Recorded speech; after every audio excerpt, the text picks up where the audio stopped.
जया दीक्षित जी। राधे राधे महाराज जी। महाराज जी, मन में मोक्ष स्वर्ग आदि किसी की चाह नहीं है और इसी जन्म में श्री जी की सेवा में जाना है महाराज जी, लेकिन निरंतर नाम जप नहीं हुआ, प्रिया प्रीतम के दर्शन नहीं हुए और शरीर छूट गया, तो क्या गुरु नहीं कृपा से? नहीं, हम कह रहे हैं कि जैसे निरंतर का तो अभ्यास करना पड़ेगा, क्योंकि हमको ये पता नहीं कि हमारी कौन सी श्वास आखिरी है।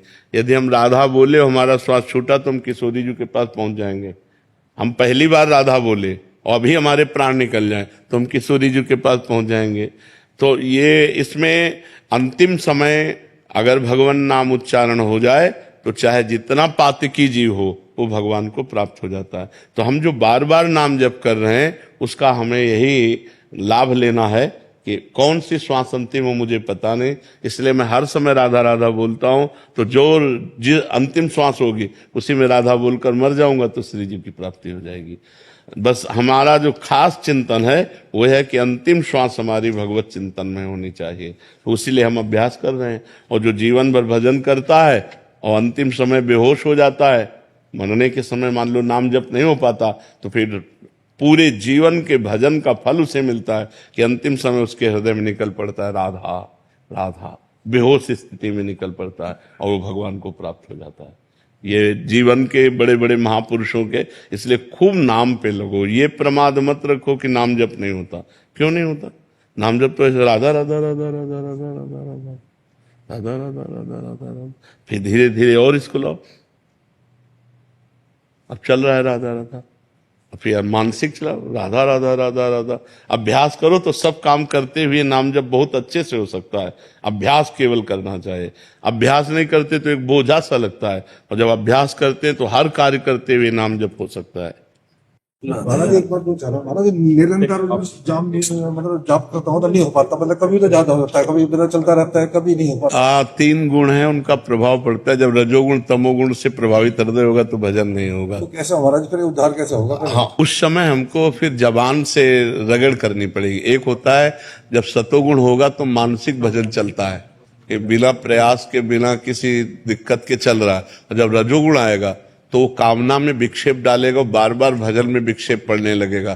तो उस समय हमको वाचिक भजन में आना पड़ेगा। तीन प्रकार का जप होता है नाम जप। एक होता है वाचिक, एक होता है उपांशिक, होता है मानसिक। वाचिक होता है जैसे राधा राधा राधा राधा राधा राधा राधा, और उपांश होता है, मानसिक होता है चल रहा है अंदर, ये चलेगा सतोगुण में। रजोगुण में उपांश आ जाओ, तमोगुण आ जाए तब तो वाचिक ही काम करेगा। राधा राधा राधा राधा, या कोई चौपाई या भगवान के कोई पद ऐसे याद कर ले तभी, नहीं तो तमोगुण आएगा तो भजन हो। निद्रा आलस्य प्रमादोत्थम तत्तामस मुदाहरतम, भगवान कह रहे नींद आलस्य प्रमाद स्थितियां ये सब छा जाती है।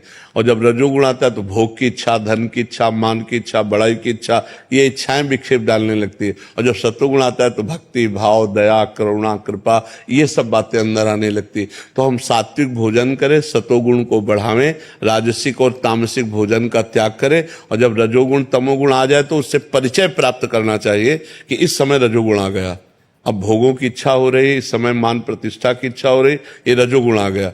अब प्रमाद का मतलब होता है करने योग्य कार्य को ना करना और ना करने योग्य कार्य को करने की इच्छा होना, ये प्रमाद स्थिति तमोगुण आ गया। तो अब तुरंत फिर हमको जप अपना बदल देना चाहिए। मानसिक जप से उपांश में आ जाना चाहिए, उपांश से वाचिक में आ जाना चाहिए, क्योंकि सतोगुण अधिक बढ़ेगा तब निरंतर मानसिक चलेगा।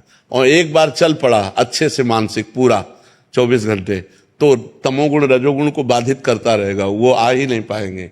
नाम का ऐसा प्रभाव होता है जब चलता है जब तो महाराज जी बड़ा अच्छा लगता है, मतलब जब हाँ। दो चार घंटे चलेगा तो अच्छा लगेगा, मतलब बस दिमाग में। मोहित वर्मा जी।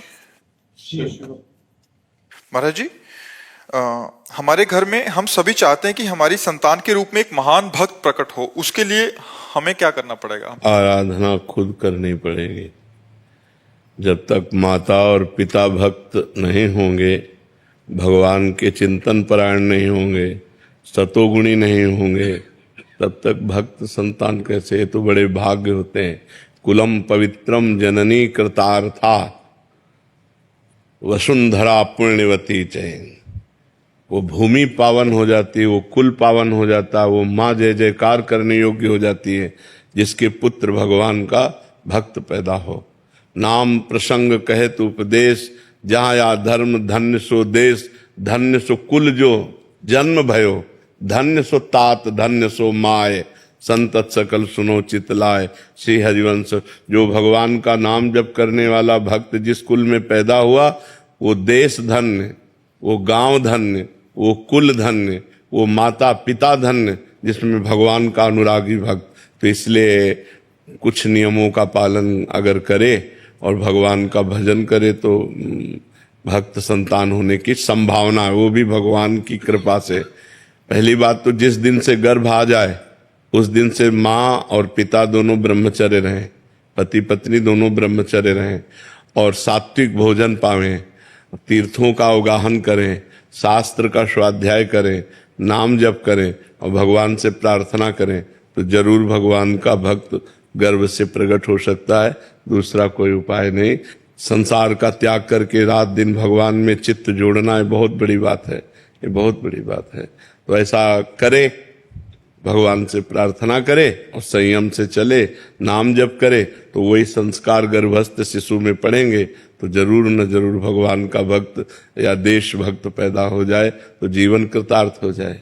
महाराज जी, आपके श्रोता हैं जो सत्संग सुनते हैं, परसों आए थे महाराज जी, उन्होंने आपका बहुत देर पहले सत्संग सुना था कि जब बच्चा गर्भ में आ जाए तो ब्रह्मचर्य से रहें, और बहुत कह रहे कि हमने नाम जप भी किया और हमें अभी 1 साल का हो गया बच्चा, परसों आए थे तो कह रहे थे कि हमें इसमें दिव्यता नजर आ रही है। हाँ बिल्कुल, वो मतलब राधा नाम सुन के, और एक उसमें सौम्यता, और जहां भी जाता है हमें एक प्रभाव दिखता है। तो महाराज जी उसका प्रभाव कह रहे कि हमें प्रत्यक्ष, मतलब महाराज जी के वचन सुन के हमने ऐसा किया, और उसका प्रत्यक्ष उदाहरण महाराज जी। हमारे पिताजी बड़े भक्त थे।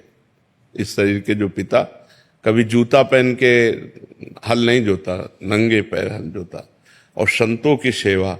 तो हम लोग जब छोटे छोटे थे, 4 संत आ जाते, सबके चरण दबाओ, चरण धो, चरणामृत पियो, और उनके पास बैठना, वो श्री राम जय जय राम कीर्तन कराते, कीर्तन करते, भागवत हो रही वही बैठ के सुनते। बचपन से भागवतिक सब परमाणु मिले। माता जी को तो क्या कहना, साक्षात देवी। बस वो ऊपर एकांत, दुखंडा मकान था, तो ऊपर एकांत में बैठे राधा कृष्ण की छवि रखे, वो तो बस जप में ही अधिक लगी रहती थी। तो उसका प्रभाव देखो कि हमारे पिताजी भक्त, माताजी भक्त, तो हम भक्त, हमारा परिवार का सब पूरा सदस्य भक्त, बहने भाई सब भक्त हैं। तो जैसे हम परमाणु अपने परिवार को देते हैं वैसा ही हमारा परिवार होता है। तो हम माता पिता का विशेष योगदान होता है। पुत्र की उद्दंडता या सौम्यता ये माता पिता से। अब आप गंदे आचरण कर रहे हो, गर्भस्थ शिशु है, उल्टा सीधा खा रहे हो, उल्टे सीधी बातें कर रहे हो, वही संस्कार पड़ रहे हैं। आप जब बच्चे थोड़ा सयाने हुए, आप बीड़ी मंगा रहे हो, आप शराब पी रहे हो उनके सामने, वही संस्कार पड़ रहे हैं उनके, वही संस्कार बनते हैं। जब संस्कार दिए जाते हैं तो देखो सब, हमें लगता है कि अगर हम पुत्र को उन्नतशील बनाना चाहें तो गर्भ से हमें सावधानी रखनी पड़ेगी। गर्भ से ब्रह्मचर्य, जहां संतान आ गई फिर ब्रह्मचर्य का माता पिता कौन पालन करता है? कोई बिरला संयमी ऐसा हो सकता है कि 1.5 साल हमको ब्रह्मचर्य से रहना, बहुत कठिन बातें हैं ये। तभी संतानें देखो सब कामुक प्रवृत्ति की और मन में मलिनता लिए हुए, अपने माता पिता का भी अपमान करने वाली, समाज में द्रोह पैदा करने वाली, समाज में हानि पैदा करने वाली ऐसी संतानें होती है। तो बहुत सावधानी की जरूरत है।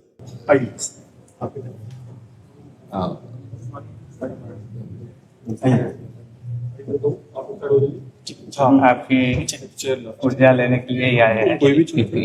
आपके दर्शन, आप ऊर्जा देने के लिए आए हैं। हम अधम जीव हैं, आप कृपा करने के लिए। संत जन कृपाल होते हैं। जब भगवान द्रवित होते हैं तो संत जनों का संग मिलता है। जो प्रभु मोहि अनुग्रह कीन्हा, तो तुम आए दरस हट दीना। अपनी तरफ से आकर आप अनुग्रह करके दर्शन देने आए हैं। विराज, बैठ जा। आपका आरोग्य की इतनी होते हुए भी आप इतनी समाधि में हो, प्रसन्न हो, देख के हमको बल मिलता है जी। ये भगवान से चित्त जोड़ने से है। अगर हम शरीर से चित्त जोड़ें तो बहुत परेशान। जब भगवान से चित्त जोड़ते तो भगवान सच्चिदानंद है। सच्चिदानंद रूप पंखा कर सच्चिदानंद रूप आए विश्वोत्पत्त्यादि हेतवे। जो सच्चिदानंद है उनसे जब चित्त तो आनंद में चित्त बना रहेगा।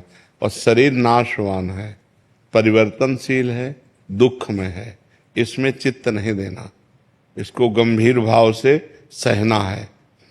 तितिक्षा तास तितिक्षस्व भारत मात्रा स्पर्शास्तु कौन्ते शीतोष्ण सुख दुखदा आगमा पाइनो अनित्यास तास तितिक्षस्व भारत। इन्हें शांत भाव से सहना है। भीषण कष्ट में भी हम कष्ट रहित हैं, हमारा स्वरूप इससे अलग है। ये कष्ट भास रहा है नहीं। जैसे रस्सी में सांप भासता है, होता नहीं। जैसे मरुभूमि में जल भासता है, होता नहीं। ऐसे ही शरीर आसक्ति के कारण कष्ट भास रहा है नहीं। हमारा स्वरूप आनंदमय है। किसी भी अस्त्र की शस्त्र की ताकत ही नहीं कि हमें छेद सके, भेद सके अक्लेद अशोच से। नैनम छिन्नन्ति शस्त्राणि नैनम दहाति पावका न चैनम क्लेदयन्त्यापो न शोष्यति मारुता। यही अनुभव करना है। केवल प्रवचन करने से दुख दूर नहीं हो सकता, केवल प्रवचन सुनने से दुख दूर नहीं हो सकता, अनुभव से होगा। हमें अपने को इससे अलग देखना है। खाते पीते उठते बैठते चलते फिरते इससे अलग रहना है। हमारा और इसका बहुत अंतराय है। ये विनाशी है और हम अविनाशी हैं। ये परिवर्तनशील, हम एक रस हैं। ये जड़ है, हम चैतन्य घन है। हम साक्षी हैं, इसके दृष्टा हैं, बस देख रहे हैं इसमें क्या हो रहा है। जो हो रहा है वो पहले से निश्चित है, कुछ नया नहीं हो रहा है, बस हम तो मगन है आनंद मगन। अब इसके विषय में पढ़े तो फिर बड़ा प्रपंच है इससे एकदम अलग रहे। समझ रहे हम पण वो आचरण धीरे धीरे आचरण नहीं कर रहे, समझ रहे हैं सब जी। बस प्रवचन तो बहुत हो रहे हैं, प्रवचन सुने भी जा रहे हैं, लेकिन उनको उतारना जीवन में सबसे बड़ी बात है। और उतारने के बिना सब व्यर्थ है। नायमात्मा प्रवचनेन लभ्या न मेधया न बहुना श्रुतेन। उपनिषद कहता है कि आत्मबोध बहुत प्रवचन करने वाले को नहीं होता।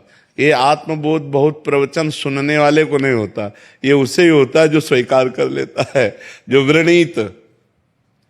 व्रणित इसे वर्ण कर लेता है, इसे ग्रहण कर लेता है। और भगवान कुछ परिस्थितियां ऐसी दे देते हैं कि भागना ही पड़ता है इस शरीर से। अब इस शरीर की ऐसी परिस्थिति दे दी, डायलिसिस, दोनों किडनी फेल, ये परेशानी वो परेशानी, ये दर्द, बस निकलो इससे, निकलो, इसमें फंसना नहीं है। ये मरेगा, ये आज नहीं तो कल मरेगा, तो अपने स्वरूप में आओ। अगर इसकी प्रियता में फंसे तो मरे हो, फिर जन्म पे जन्म, मरण पे मरण फिर चलेगा। होश में सावधान। तो भगवान ने हमें कृपा करके सावधान किया, हमको ऐसी परिस्थिति दी कि इससे हटना ही पड़ा नहीं तो साधना का भी जब हम अहम लेते हैं तो शरीर का पक्ष जोर हो जाता है, क्योंकि इसी से साधना होती है। साधना का भी पक्ष नहीं। साधना होनी है, जितना हम प्रयत्नशील हैं साधना कर रहे हैं, पर शरीर से करवा रहे हैं, हम नहीं कर रहे हैं। हाँ, ये अभी चला जाए तो हमें इससे हमारी साधना अधूरी नहीं है, हमारी साधना पूरी है। ये अभी नष्ट हो जाए, नाशवान, इसके सहारे थोड़े हम अविनाशी को प्राप्त कर रहे हैं। हम अविनाशी हैं, हम वर्तमान में अविनाशी हैं, हम अविनाशी हैं। हाँ, विनाशी से हमारा जो लगाव हो गया है उसी को हटाना साधना है। विनाशी से जो हमारा लगाव है, अपनापन हो गया है, तदात्म हो गया है, उसी की साधना हम कर रहे हैं। कि इसको कष्ट देते हुए तितिक्षा पूर्वक, जैसे नंगे पैर आप चल रहे हैं या आप विविध प्रकार के तपों को ग्रहण कर रहे हैं, इसके लगाव को काट रहे हैं। लगाव का काट, कि इससे लगाव हटाना। कि जैसे बोले हम तपस्या की, हमें बड़ा लाभ हुआ, तो क्या लाभ हुआ? लगाव हटा, इससे अपनापन हटा, तदात्म हटा। आप तो जो पूर्ण है उसको न कोई लाभ है न कोई हानि है। जो आप पूर्ण है न उसमें कोई लाभ है न कोई हानि है। साधना न होने पर कोई हानि नहीं है पूर्ण में, और साधना होने पर कोई लाभ नहीं है। तो साधना हो किसकी रही? इस लगाव को मिटाने के लिए। शरीर और इंद्रियों का जो संयोग भोगों में होकर सुखानुभूति हो रही, इसी को मिटाना है। और ये मिट गया तो सहज स्वरूप शंकर सहज स्वरूप समारा, लाग समाधि अखंड पारा। चलते फिरते उठते बैठते हर समय सम स्थिति में जो महापुरुष है वो भगवान को प्राप्त महापुरुष है। और भगवान को प्राप्त करना नहीं है, वो प्राप्त हैं, बस ये लौट कर समझना है, थोड़ा लौटना पड़ेगा।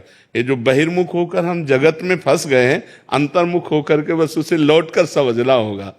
बिल्कुल वर्तमान में आप परिपूर्ण हैं, किसी साधन के फल स्वरूप परिपूर्ण नहीं है। वर्तमान में आप परिपूर्ण बस अनुभव करो, इस बात को अनुभव करो, तत्त्वम् असि, तुम वही हो, तुम वही हो जिसकी खोज कर रहे हो। जब खोजने वाले को मिला तो खोजने वाला नहीं रहा।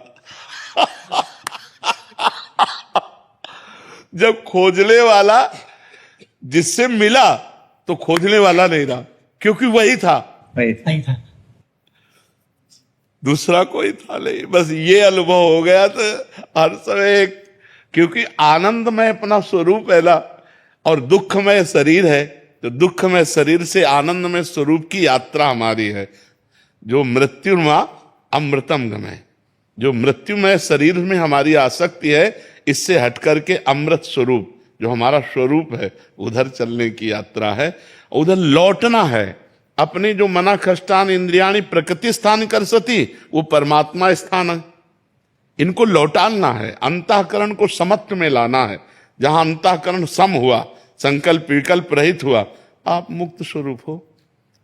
कोई कुछ मुक्त होने के लिए कोई औषधि, कोई तपस्या, कोई साध, आप मुक्त हो, मुक्त थे, मुक्त रहोगे।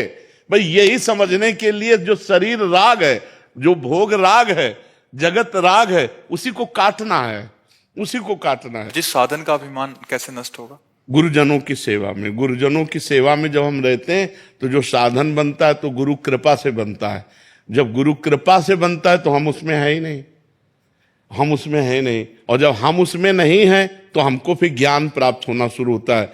अज्ञान तिमिरांधस्य ज्ञानांजन शलाकया चक्षुरुन्मीलितम तस्मै श्री गुरुवे नमः। तो जब ज्ञान प्राप्त होता है तो इससे बड़े से बड़ा साधन हो जाने पर भी अपने में अहम नहीं होता, और बड़े से बड़ा असाधन हो जाने पर भी उसे क्षोभ नहीं होता। वो क्षोभ और अहम से दोनों से परे होता है। ये भी बात समझ लो, क्षोभ और अहम से बहुत परे होता है।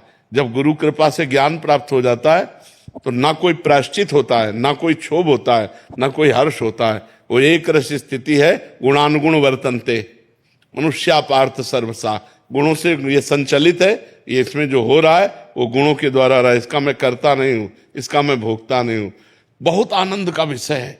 बस चिंतन अपना अचिंत्य की तरफ होना चाहिए। हमारा जो चिंतन है वो अचिंत्य की तरफ होना चाहिए।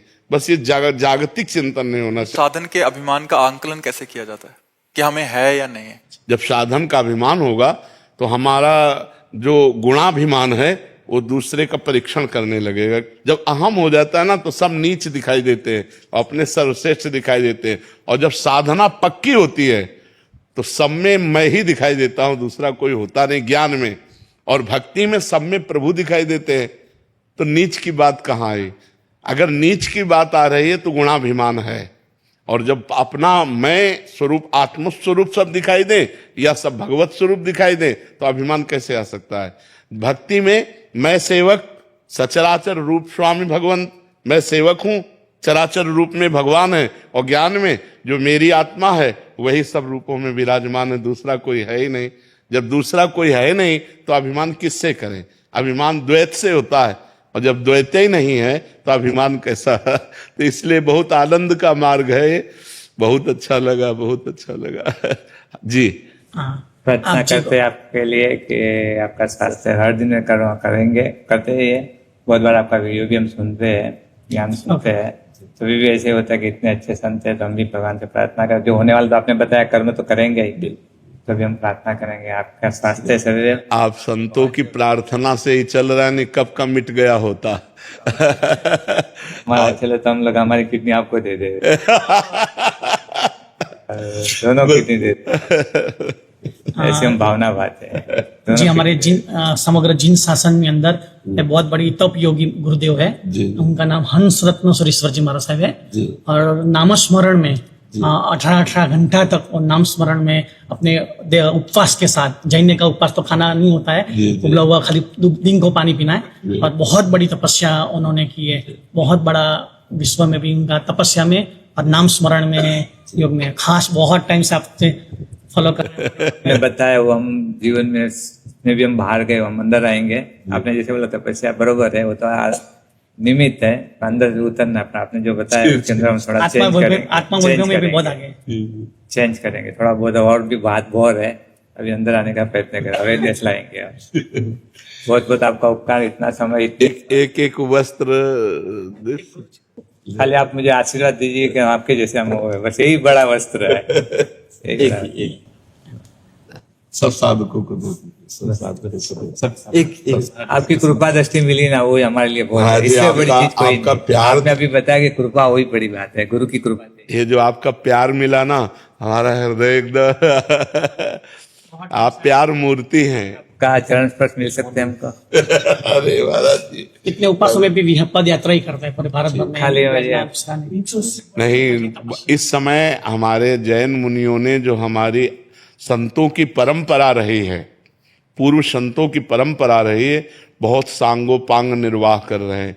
चाहे जितने देखो, पीटे भी गए, हाँ मार भी खाए, भूख प्यास भी, गर्मी सर्दी, ऐसी गर्मी में सब पूरे कष्ट सह करके अपने धर्म का पालन कर रहे हैं। हम बार बार प्रणाम करते हैं, इन मुनियों को बार बार प्रणाम करते हैं। एक्सीडेंट भी बहुत होते हैं, हाँ, बहुत हाईवे पे बहुत होता है। हर साल 10-15-25 महाराज साहब एक्सीडेंट में चले जाते हैं। बिल्कुल, उससे भी ज्यादा जाते हैं। बिल्कुल बिल्कुल। 25 गाड़ी लोग, हम पैदल चलते हैं ना, तो गाड़ी ओवरटेक करके उड़ा देती है। साइड में चलते हैं तो भी उड़ा देती है। माने उनका उड़ाने का भाव नहीं है, पर हाँ कंट्रोल बिगड़ गया, कंट्रोल नहीं रहते। माने उनको जल्दी जाना है हर आदमी को। जी जी। तो इससे हर साल बड़े गच्छातिपति से लगा के 25-30 साहब साधु साधु दोनों, पर बहुत एक्सीडेंट में खराब इससे उनका मौत होता है। एक्सीडेंट में एकदम चले गए तो आंदा नहीं, पर जो चले नहीं गए बीच में रहे ना, तो फिर उसको दर्द सहन करना बहुत कठिन। तो भी हमारे विहार हमने रोके नहीं, चालू है, संभाल के चलते हैं। पैदल में वो पैर के साइड में चलते हैं। लोग दारू पी के गाड़ी वाले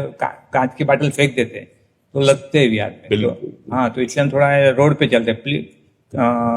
मलाई वाला रोड रहता है ना, वहाँ चलते, वहाँ रहता है तो गाड़ी का ये रहता है। तो हमारे वडीलों ने बोला कि पैर में कपड़े के पहन के अपन चलना, अपन साइड में चलो, वो आलोचना दे देंगे। ये आत्म विराधना बड़ी विराधना है। बिल्कुल। बहुत उपकार आपका। आपका पूरा मुनि मंडल भी जबरदस्त है। हाँ,